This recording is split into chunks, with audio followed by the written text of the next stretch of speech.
What image comes to your mind when I say the words dialysis patient? Is it one of a frail, sick, bedridden individual? I'm going to try and change that image in the next 18 minutes. I was at Tashkent, the capital of Uzbekistan, last month. I had gone there for the formal inauguration of the world's largest dialysis center. The center was built and was being operated by NephroPlus, which is Asia's largest dialysis service provider, a company that I co-founded along with Vikram Vuppala, a healthcare strategy consultant.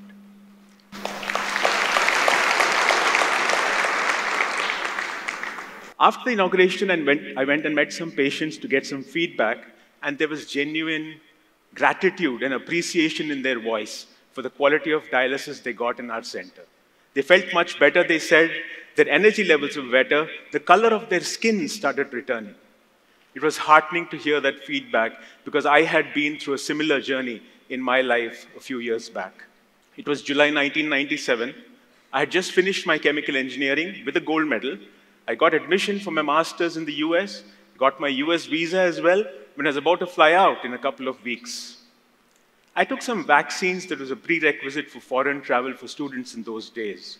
That evening, I developed some symptoms like nausea, vomiting, a fever.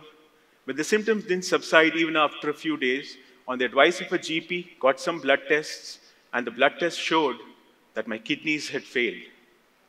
Nothing wrong with the vaccines. I don't want to get the anti-vaxxers all excited, but we learned much later that I have a genetic mutation in my body which can cause a disease called atypical hemolytic uremic syndrome, or AHUS for short.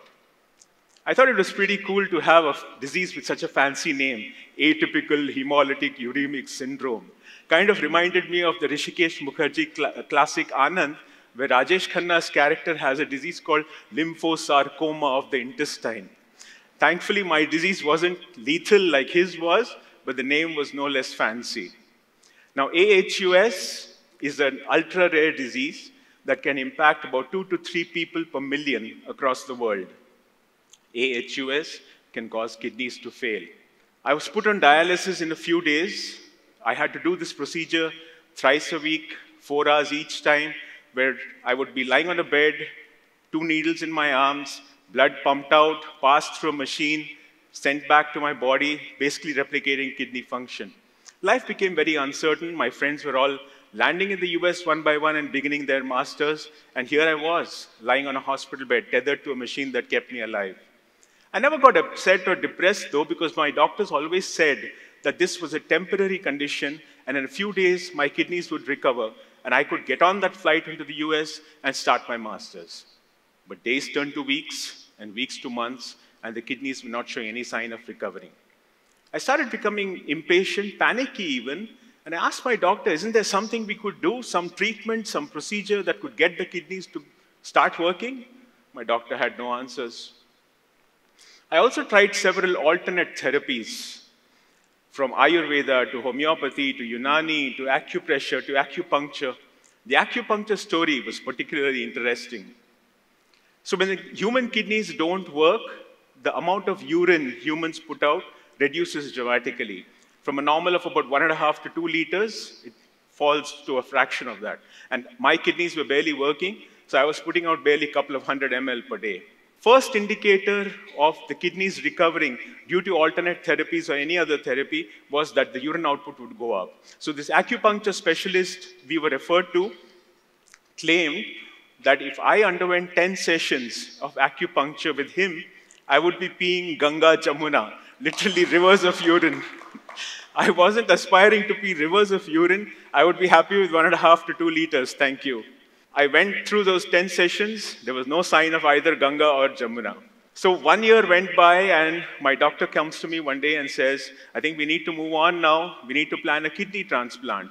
Now, a kidney transplant is where a kidney from a healthy individual is transplanted into the body of the patient. And hopefully, if everything goes well, both patient and the donor can lead completely normal lives. So I was excited. This seemed to be the right thing to do. My mother would donate. I would be free from needles, free from dialysis, redemption at last. The final solution: got admitted into the hospital on the designated date. Next morning was wheeled into the operation theater, knocked out by the general anesthesia, in the hope that when I came to, all these problems would be a thing of the past. However, the promised dawn never arrived. A few days after the kidney transplant, the transplanted kidney also started losing function. A biopsy revealed that my primary disease, AHUS, had recurred in the new kidney as well. We learned much later that with my genetic mutation, there's a 95% plus chance of recurrence of AHUS in the transplanted kidney as well. I was devastated. This was not how it was supposed to turn out. Very few young people actually get diagnosed with kidney failure, and those that do almost always have a successful kidney transplant. Why did mine fail? Was I condemned to leading a compromised life forever? I just became numb and went about my days aimlessly, not knowing what to do. A few weeks later, though, I gathered myself and decided that I would not let this disease defeat me. I would fight back and regain control of my life. I got onto the internet and started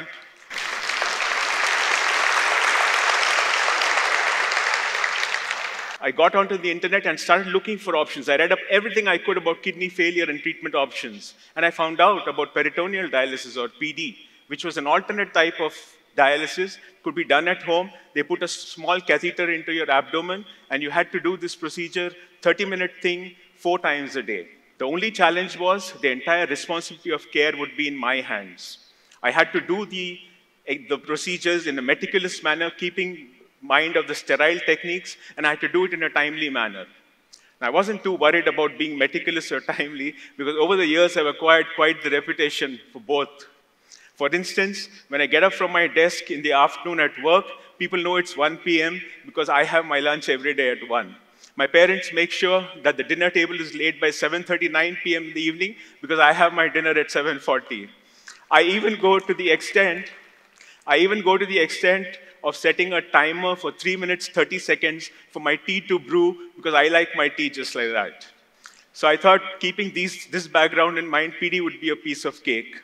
I switched to PD in March 1999, and things turned out pretty well.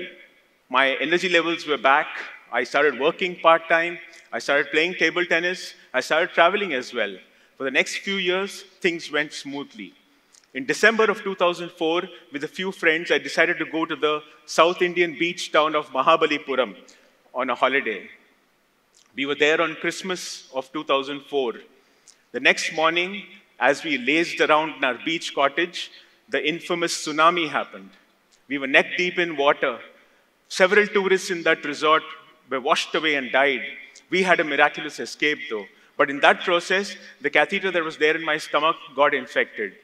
Over the next several months, the doctors tried desperately to save the catheter, antibiotics, procedures, and whatnot.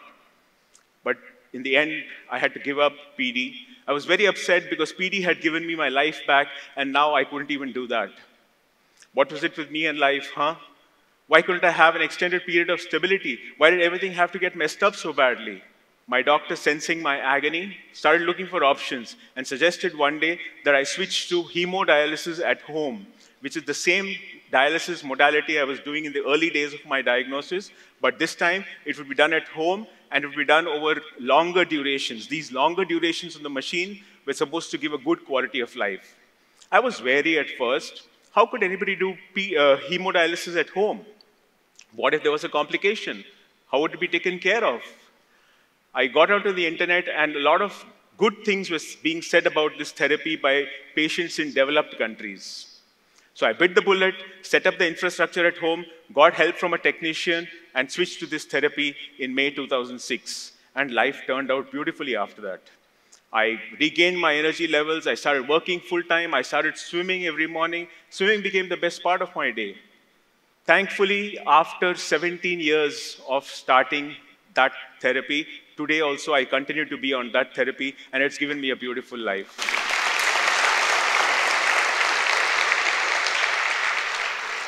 I started writing about my entire journey on a blog. I wrote about all the challenges I faced, how I overcame each one of them, and also, more importantly, how individuals could lead normal lives despite being on dialysis. That blog became fairly popular, and Over a period of time, if you Googled dialysis in India, my blog would come out right on top. One day, I received an email from somebody called Vikram Vuppala, an individual I hadn't heard of or met before. He said he was looking to start something in healthcare. He had just returned to India from the US, and while researching his ideas, he stumbled upon my blog and was intrigued by what he read. We met up the next morning and started talking about the dialysis situation in India and the problems faced by patients. Over the next several conversations, the idea of a patient-centric dialysis center network called NephroPlus started taking shape, and we would put the patient right at the center of the universe.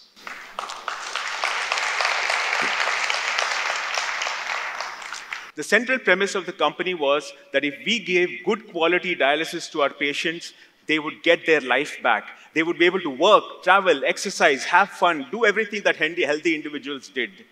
One important decision we took was that we would call our patients guests and not patients, because the word patient, we believed, has a negative connotation.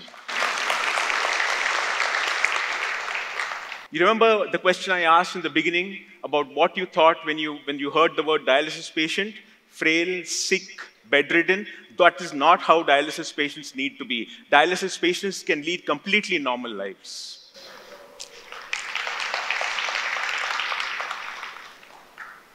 So we set up the first company, the first center in 2010 March. And the patients loved our services. We added center after center. Our patients were really, really happy with the quality of dialysis they got, because for the first time in their lives, they were feeling very positive about themselves. Take Pooja, for instance. She's a 25-year-old HR consultant in Rohtak, in Haryana. She had her own HR consultancy business, and she had to shut that down because after getting onto dialysis, she just didn't have the energy nor the motivation to continue. She happened to move her house, and she realized that NephroPlus center was much closer to her than her previous center. So just because of that, she switched to this center.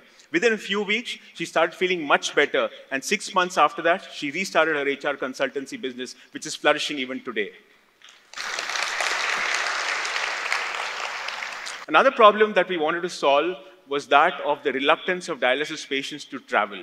Biswajit, for instance, is a 42-year-old dialysis patient in Hyderabad. Happily married and having 2 kids, the family always wanted to go out on a holiday, but they were very scared of the dialysis quality they would get at the destination center. NephroPlus started a holiday dialysis program where any dialysis patient inside or outside of NephroPlus could get good quality dialysis at the destination of their choice. When Biswajit got to know about this program, his entire family was thrilled. A few months back, he sent me this picture of him getting dialysis in our Kulu center, which is a 45-minute drive from the hill station of Manali. That was really heartwarming to see. Dialysis patients are also scared of playing a game or taking up a sport. While they feel fatigued and weak a lot of the time because of the poor quality of dialysis they get, they're also depressed and not motivated enough. This need not be true, though. I swim every morning. And Maddie Warren, who's a dialysis patient in the UK, has done the London Marathon. But take Geeta, for instance, a 16-year-old dialysis patient in Delhi. After a shock diagnosis at a very young age, she had to give up her badminton, something that she really loved. While she managed to continue her schooling, the badminton time was something she sorely missed.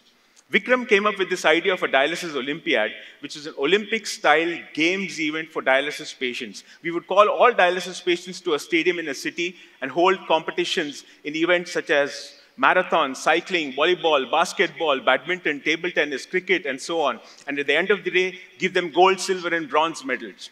That day is a life changer for many patients. You'll see hundreds of dialysis patients walking into the stadium, huge smiles on their face, determination in their hearts, ready to show the world and indeed to themselves that they have the will to win. Will to win is the theme of the Dialysis Olympiad.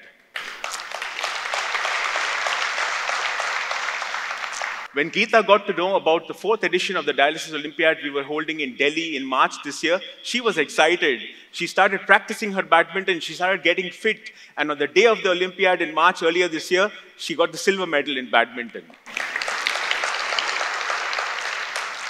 I've chronicled my entire journey in a book called Silver Lining, which was published earlier this year. I talk about my diagnosis to the birth of NephroPlus to where we are today in 4 countries, 200+ locations, 325 dialysis centers, having served more than 250,000 dialysis patients to date, and having raised 5 rounds of private equity funding.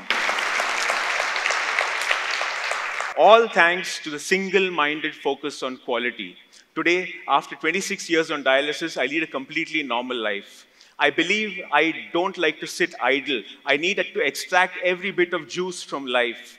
After putting in a full week of work at NephroPlus, I bake sourdough breads on weekends. I've recently been certified as a hemodialysis technician. I learn Portuguese when I'm free. I also teach kids of my community Jain philosophy on weekends. And I'm crazy about food. I would go any distance to grab a good idli. In fact, some of my colleagues at NephroPlus, they suspect that we started our Ongole Center just because there's a fantastic idli place there called Mastan Idli. There's no truth to that, however. I believe I've been blessed with an immense amount of good fortune to be able to impact thousands of dialysis patients through my journey because of NephroPlus. Life handed me a raw deal very early on, but I believe I've not done too badly for myself. At several stages, I faced obstacles, but I was clear every time that I would find a way out, and I did every single time. All of us face adversity in some form or manner at some point in our lives, be it a chronic condition like I did, a messy divorce, a job loss, failure in business, even the death of a loved one. But all of us have it within to fight back and regain control of our lives. All it takes is a genuine desire to recover. After all, if a dialysis patient can set up a dialysis company that became Asia's largest and set up the world's largest dialysis center, anything should be possible. Thank you.